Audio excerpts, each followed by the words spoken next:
Assignment 2। Welcome बच्चों। आज अपन गणित 9th में जो आपका असाइनमेंट टेस्ट जो है आप उसको कैसे हल करेंगे वो आप इसका रिवीजन करा रहे हैं आपको कि आपको इस प्रकार के क्वेश्चंस आ सकते हैं, आप करिएगा। ठीक, रिवीजन करा रहे हैं, रिवाइज। ठीक है, ये है। अब सारे प्रश्न उसमें क्या होते हैं, हल करना अनिवार्य होते हैं। ये इसीलिए नोट लिखा जाता है, आपको कोई भी क्वेश्चन को छोड़ना नहीं है, सारे इंपॉर्टेंट क्वेश्चन हैं। ठीक है, चलिए क्वेश्चन नंबर 1। कार्तीय तल में किसी बिंदु की स्थिति निर्धारित करने वाली क्षैतिज और ऊर्ध्वाधर रेखाओं के नाम क्या होते हैं? बच्चों ये सारी चीजें आप पढ़ चुके हैं, एक बार और अच्छे से ध्यान पूर्वक सुनो और आपको पूरा लिखना है कॉपी में। ठीक, तो क्षैतिज रेखा कौन सी होती है? क्षैतिज रेखा जो सीधी सीधी लिखी जाती है, बिल्कुल सीधी होती है, ये क्या कहलाती है? क्षैतिज रेखा। और ऊर्ध्वाधर रेखा जो खड़ी रहती है इस प्रकार से, ये कहलाती क्या? ऊर्ध्वाधर रेखा। ठीक है बच्चों, ये एक्स रेखा हो गई और ये वाई। ठीक, क्वेश्चन नंबर 2। मूल बिंदु के निर्देशांक बताइए। आपको बताया था कि मूल बिंदु जो है बिल्कुल एक्स और वाई अक्ष के बीचों बीच रहता है, उसके निर्देशांक होते हैं 0 और 0। ठीक है, इसका आंसर होगा 0,0। ठीक, आप जब क्वेश्चन लिखेंगे तो आप क्या करेंगे, चित्र को भी बनाएंगे और उसमें मेंशन करेंगे। ओके, चलिए क्वेश्चन नंबर 3। चतुर्थांश कितने प्रकार के होते हैं? ठीक है, तो चतुर्थांश जो है वो होते हैं, इसके 4 प्रकार होते हैं। पहला प्रकार प्रथम, दूसरा द्वितीय, तीसरा तृतीय और चौथा है चतुर्थ। 4 प्रकार। ठीक, चलिए क्वेश्चन नंबर 4 पढ़ते हैं कि समीकरण किसे कहते हैं और कितने प्रकार के होते हैं, उनके नाम बताना है। ठीक, तो समीकरण एक या एक से अधिक, एक या एक से अधिक बीजीय व्यंजकों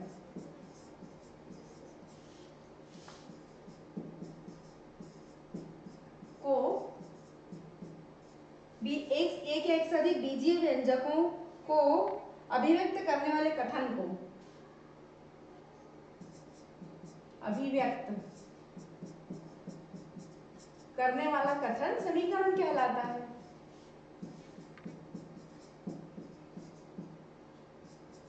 कथन, ठीक है, ये कहते हैं।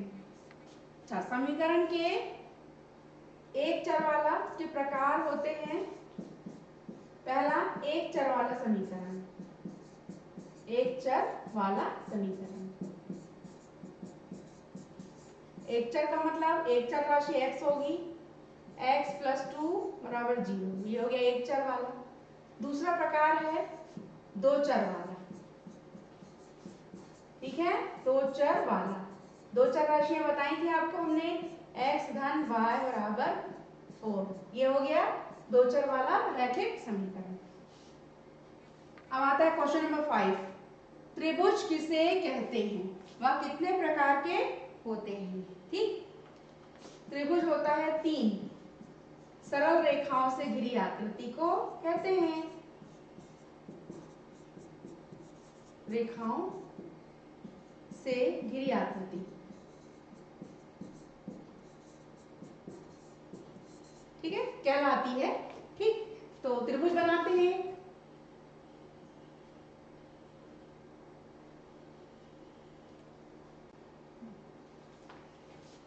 त्रिभुज के लिए 3 भुजाओं का होना जरूरी है। ठीक,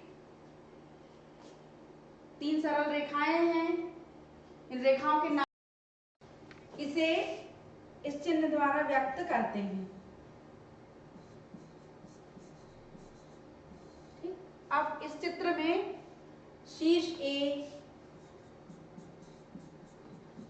ए, शीर्ष बी और सी, ठीक, और दिखाई दे रहे हैं, ठीक। अब कितने प्रकार के होते हैं त्रिभुज जो है, ठीक है।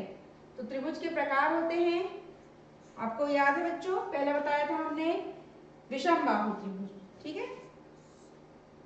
क्या आते हैं? विषम बाहु। विषम बाहु क्या होता है? जिसकी तीनों भुजाएं अलग अलग असमान होती हैं, ठीक। दूसरा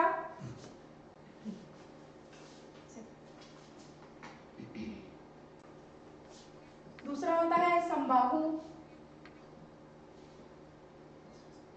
समद्विबाहु। समद्विबाहु के बारे में क्या जानते हो? समद्वि मतलब जिस त्रिभुज की दो भुजाएं बराबर होती हैं उसे समद्विबाहु त्रिभुज कहते हैं, ठीक। तीसरा प्रकार की समबाहु, जिसकी तीनों भुजाएं क्या होती हैं? समान होती हैं, वो समबाहु त्रिभुज होता है, ठीक। चलिए क्वेश्चन नंबर 6। एक नोटबुक की कीमत एक कलम की कीमत से दुगनी है, इस कथन को निरूपित करने वाले दो चरों वाला रैखिक समीकरण लिखिए, ठीक है बच्चों। तो मानते हैं कि माना एक नोटबुक का मूल्य कितना है? नोटबुक का कॉस्ट या मूल्य x रुपए है, ओके। और कलम का मूल्य कितना है? y है। अब प्रश्न के अनुसार देखें, एक नोटबुक की कीमत एक कलम की कीमत, दुगनी का मतलब होता है दो का गुणा करना, ओके। तो क्या होगा कि नोटबुक की कीमत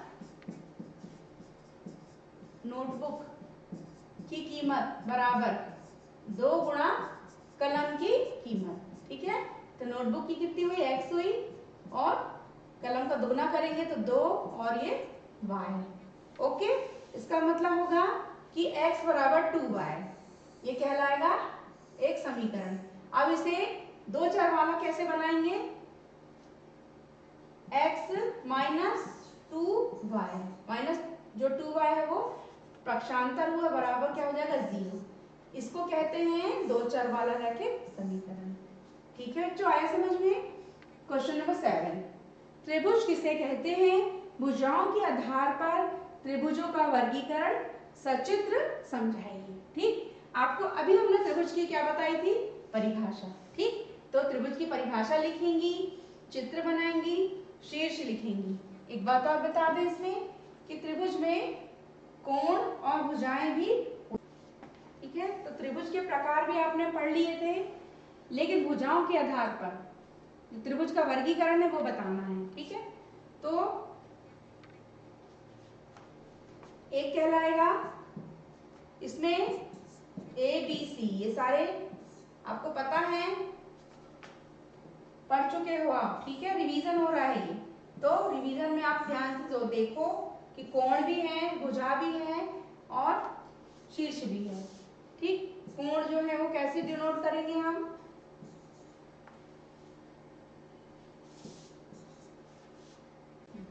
कोण बताइए कैसे करेंगे? कोण जो है ए ऐसे लिखेंगे, बी और सी, ठीक है। फिर भुजा कैसे लिखेंगे? भुजा लिखेंगे ए बी और बी सी और सी ए। तीसरा क्या आएगा? शीर्ष आपको मालूम है, ए होगा, बी होगा और तीसरा सी होगा, ओके। अब भुजाओं के आधार पर पहला आएगा आपका समबाहु त्रिभुज। पहला है विषम बाहु। विषम बाहु में तीनों भुजाएं क्या होंगी? असमान होंगी। दूसरा है समबाहु, समद्विबाहु में दो भुजाएं एक समान होंगी। तीसरे में होगा समबाहु में तीनों भुजाएं एक समान होंगी, ठीक। देखिए विषम बाहु यानी एक, यदि ये 3 सेंटीमीटर का है एक भुजा,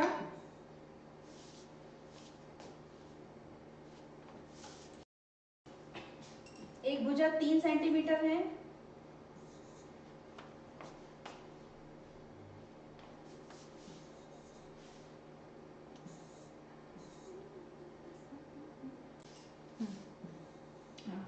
ये 3 सेंटीमीटर की भुजा, ये 4 की और ये 5 की। ठीक है, ये क्या हुई, असमान हुई। ठीक है, अलग अलग लंबाई की भुजा हुई, तो ये इसको कहते हैं विषम बाहु।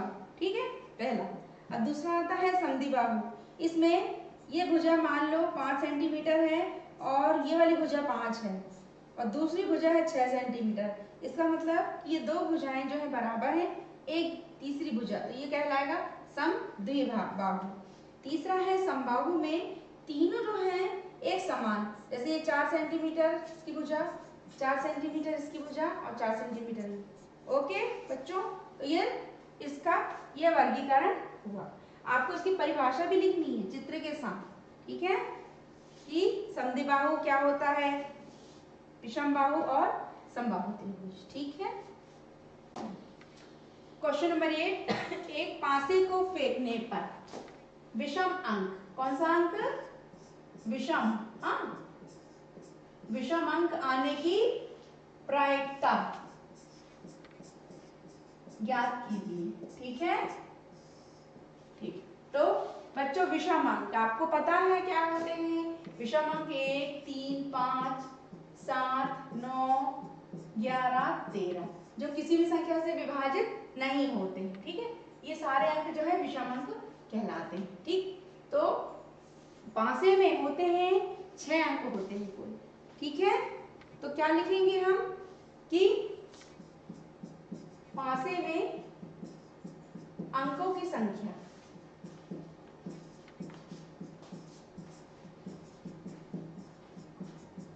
कितनी होती है, 6 होती है। ठीक, अच्छा, विषम अंक जो है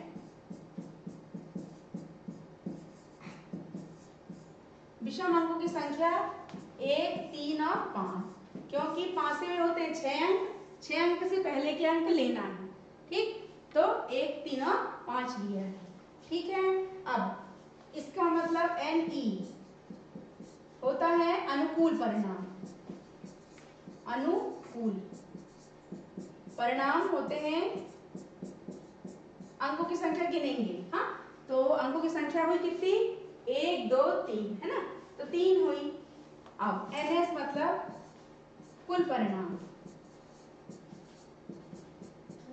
ठीक है, तो कुल परिणाम कितने हुए, 6 हुए। ठीक, कुल अंकों की संख्या, तो सूत्र आएगा NE अपॉन NS। ठीक है, बराबर PE, PE, PE कहलाती है प्रायिकता, तो प्रायिकता बराबर NE बाय NS। NE का मान 3/6। ठीक, तो 3 और 6 को कैंसिल करेंगे तो 1 और ये 2 बार, प्रायिकता होगी 1/2। ठीक है बच्चों, अब क्वेश्चन नंबर 9, भुजा कोण भुजा सर्वांग समता यानी SAS रूल को स्पष्ट करो। कौन सा रूल, SAS, उसको स्पष्ट करना है। ठीक, तो आपको हमने 2 चित्र की तुलना करके बताया था। 2 चित्र हम ऐसे लें, देखिए, एक चित्र और एक त्रिभुज लेंगे। ठीक है, अरे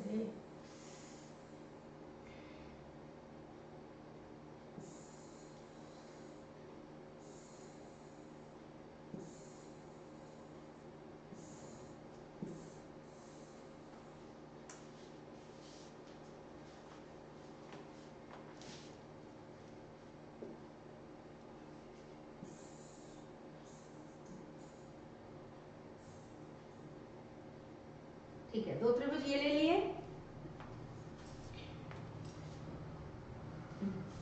तो ये वाला नहीं है, आप ये और ये त्रिभुज की तुलना करेंगे। ठीक है, तो ABC पहला त्रिभुज, दूसरा PQR। ठीक है, अब हमको रूल जो है वो SAS मतलब साइड, साइड मतलब होती है भुजा, है ना। ठीक है, AB एक भुजा ले ली, दूसरे त्रिभुज की PQ एक भुजा ये ले ली, तो दोनों भुजाएं बराबर है, तो कैसे लिखेंगे, AB बराबर है PQ के, पहली भुजा, दूसरी भुजा AC ली तो दूसरे त्रिभुज की PR, तो कैसे लिखेंगे इसको, AC is equal to PR। ठीक, ये हो गई भुजा है। अब ये इसको साइड बोलते हैं, ठीक है, ये साइड हो गई। अब एंगल, एक एंगल ले लिया हमने A, ठीक है बेटा, A एंगल ले लिया। ये एंगल A जो है ये P के बराबर है। ओके, तो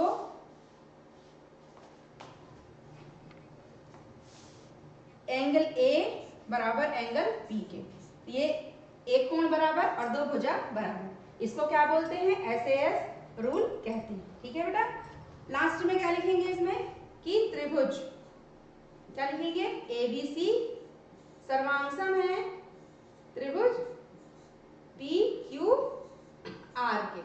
ओके, ठीक, ठीक है बच्चों, तो दो भुजाएं ले ली हमने, दो भुजा, ठीक है, AB बराबर PQ PR। दूसरी भुजा ली थी हमने AC बराबर PR, ठीक है, ये ली थी।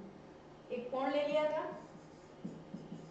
कोण A कोण P के।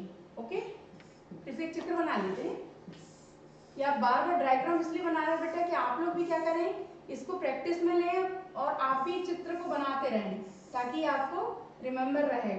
ठीक है, ABC और PQR। ओके, ठीक है ना, AB इज इक्वल टू है PQ और PR। ठीक है, तो ये कोण हो गया। तो जब दो भुजाएं और एक कोण बराबर होते हैं तो त्रिभुज क्या होते हैं, सर्वांगसम होते हैं, है ना। तो त्रिभुज सर्वांगसम कैसे होंगे, जब एक जो त्रिभुज है दूसरे त्रिभुज पर क्या करेगा, अध्यारोपित होगा और सेम जो है सारी लंबाइयां कोण समान होंगी। तो कैसे लिखेंगे इसको, त्रिभुज ABC सर्वांगसम का चिन्ह लगाएंगे और लिखेंगे त्रिभुज PQR। ठीक, साइड में क्या लिखेंगे, SAS कहलाएगा, SAS रूल। ठीक है, सर्वांग समता। ठीक है बेटा, ये सर्वांग समता का चिन्ह होता है, ये वाला दो लाइन और ये ऐसा S। ओके, अब भूलेंगे नहीं। ठीक है, चलिए आगे बढ़ते हैं।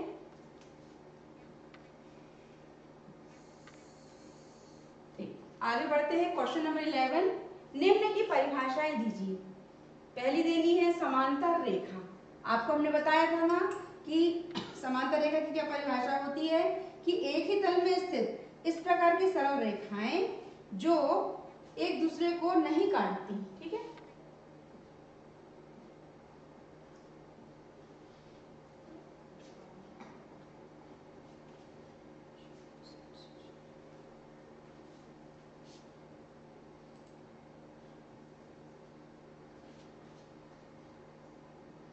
ठीक है, एक दूसरे को नहीं काटती मतलब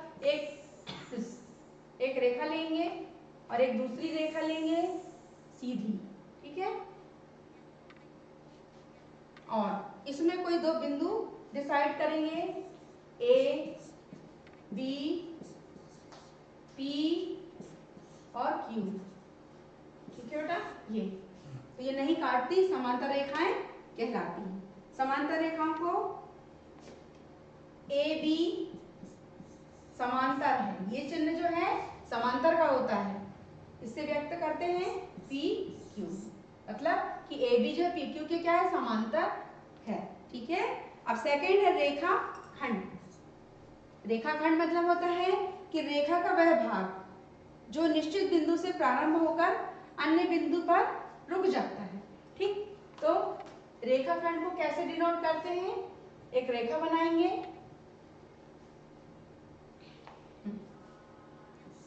एक सरल रेखा बनाएंगे, उस रेखा में कोई दो पॉइंट्स ले लेंगे। ठीक है, एक पॉइंट्स ले लिया ये और एक ये बिंदु, तो प्रारंभ बिंदु A हुआ, अंतिम बिंदु क्या हुआ, B हुआ। ये कहलाता है एक रेखा का, बच्चों ये कहलाता रेखा खंड। चलिए अगला है शीर्षाभिमुख कोण। तीसरा आता है शीर्षाभिमुख कोण। ठीक है, कोण यदि दो रेखाएं प्रतिच्छेद करें तो दो रेखाएं एक दूसरे को क्या करती, कट करती है।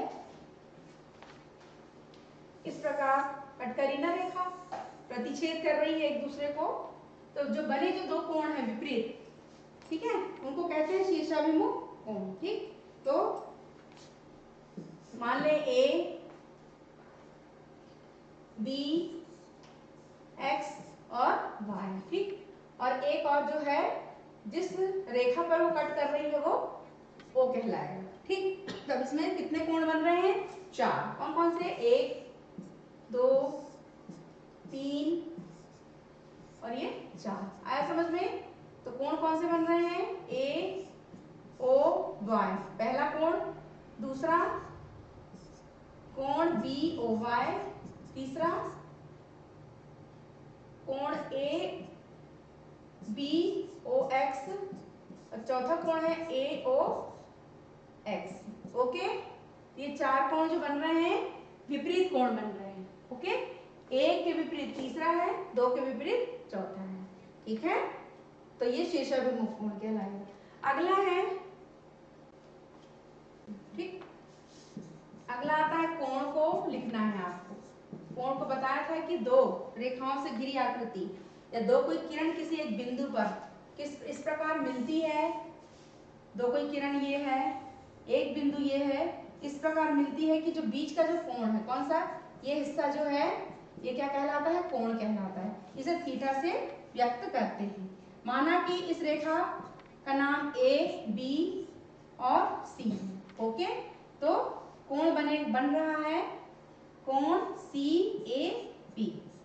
ठीक है, ये क्या कहलाएगा, कोण कहलाएगा। ठीक,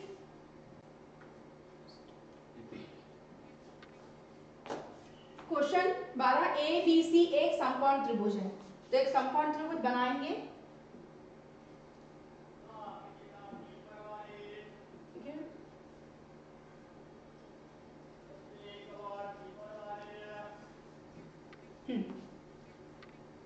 एक समकोण त्रिभुज बनाते हैं।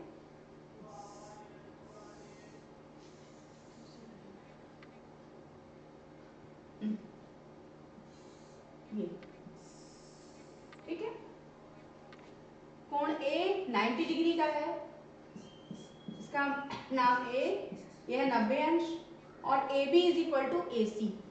ठीक है, A B is equal to A C के हैं, तो कोण बी और सी ज्ञात करना है। ठीक, ये कोण ए हुआ, कोण बी और ये कोण सी, ये ज्ञात करना है और ये ज्ञात करना है। ठीक बच्चों, हमने आपको पहले पढ़ाया था एक प्रमेय कि त्रिभुज के तीन कोणों का योग कितना होता है, 180 अंश होता है।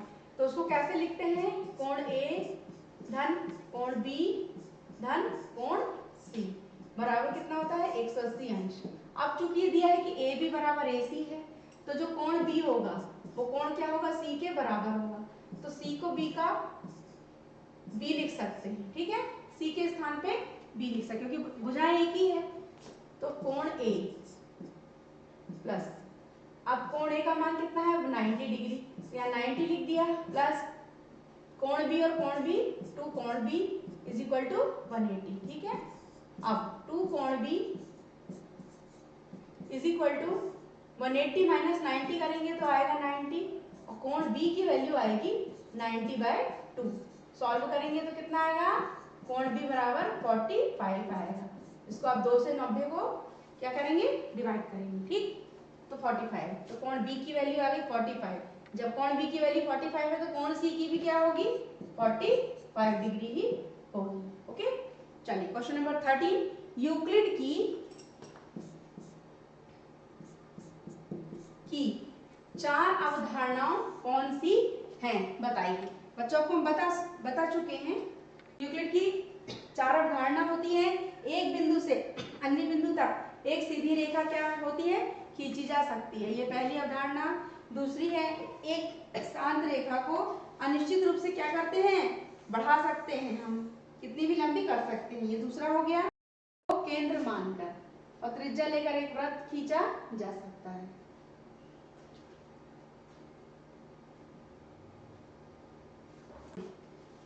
तीसरी उदाहरण है, किसी बिंदु को केंद्र मानकर और किसी त्रिज्या से एक वृत्त खींचेंगे। कोई भी एक बिंदु है ये, ठीक है, इसको केंद्र माना, बिंदु O और एक त्रिज्या ले ली, ठीक है, बिल्कुल सीधी एक त्रिज्या ले ली और इसको एक वृत्त बना दिया, ठीक, ये हो गई तीसरी, खींचा गया। चौथे हैं सभी कोण एक दूसरे के बराबर होते हैं। कोण के बारे में आपको मैंने अभी बताया था, ठीक, तो ये हो गई यूक्लिड की चारों अवधारणाएं, ठीक। एक चतुर्भुज के कोण 3 2 डॉट, इसका अर्थ होता है अनुपात, ठीक है, अनुपात बोलते हैं, रेशियो बोलते हैं इसको, दो बिंदु को रेशियो बोलते हैं, ठीक। तो 3:5 अनुपात 9 अनुपात 13 के अनुपात में है। इस चतुर्भुज के सभी कोण ज्ञात कीजिए, ठीक है बच्चों। आपको बता दें ये चतुर्भुज है, इसके कोणों का योग जो है 360 अंश के बराबर होता है, ठीक, ठीक है। चतुर्भुज बनाते हैं, क्योंकि जो कोणों का योग है A, B, C और D, ठीक, इसके जो चारों कोण है ये होते हैं 90 डिग्री के, ओके। 90 कोण AB 90, B 90, क्योंकि चारों जो दिशाओं से देखने पर ये क्या होते हैं 90 अंश का एंगल बनाते हैं, ओके। तो सभी कोण को ज्ञात करना है, यानी A B C D, हमको जो क्वेश्चन दिया है A B C और D का मान ज्ञात करना है, ओके।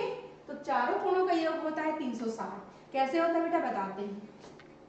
चारों 90 अंश को जोड़ेंगे अपन, तो 4 बार 90 जोड़ो, चलिए 90 जोड़ेंगे तो क्या आएगा 360 आएगा, ओके। तो ये आएगा, ठीक। तो इसको कैसे लिखेंगे हम कि मानक कोण 3x 5x 9x और 13x है। अब इनका योग होगा 360 के बराबर, तो 3x plus 5x plus 9x plus 13x बराबर कितना होगा 360, ठीक। अब तीनों को चारों को जोड़िए, 3 5 8 13 और 9, टोटल होगा 30 होगा, 30x बराबर होगा 360 होगा, ठीक।